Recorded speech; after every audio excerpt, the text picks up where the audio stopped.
We make all of the wine here in this location, even though we don't have a vineyard out on the street. We crush fruit at other locations and then bring it here. But we do all of the processing here. We ferment all of the grapes here. We do all of the aging. We do everything all the way up to the end bottling, and we actually palletize it right here, and it's ready to go out to your stores. Well, we do the fermentation first, where we add yeast to the product. But that's just the beginning. We have to age it for a while and let some of the sediment settle out of it.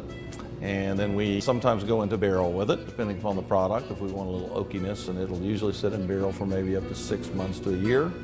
And then we're ready to blend and come up with our proprietary blends and put it in the bottle. In the largest vat we saw, how much wine is held in those? Well, that's about 4,600 gallons, and that'll translate to about 17 plus 100 cases. Right now we're making about 9 different bottled wines, and usually at any given time we've got probably 8 of those on hand. We do a seasonal 1 or 2. And then we saw after the wine has been in the different vats and been through the barrels, there's a lot of testing that goes on. What are you testing for when you go through that process? Well, we're trying to make sure that all of the chemistry is in place. So we want the product to be A, good, and B, safe. We want to make sure our pH levels are right and the sulfur dioxide levels are right and the acids are balanced with the sugars and all of those sorts of things.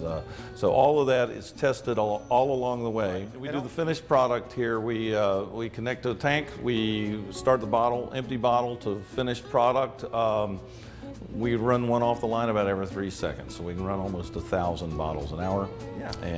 And in the bottling process, you were talking about how you do a shot of nitrogen you put in those bottles? yes, yeah, that helps preserve it, so when it goes out the door, that you have less chance of getting oxidation in the bottle. So oxygen is wine's worst enemy. Oxygen is not our friend until you're ready to drink it. And on an annualized basis, how many cases of wine are you making in this facility? We're making close to 14,000 cases this year.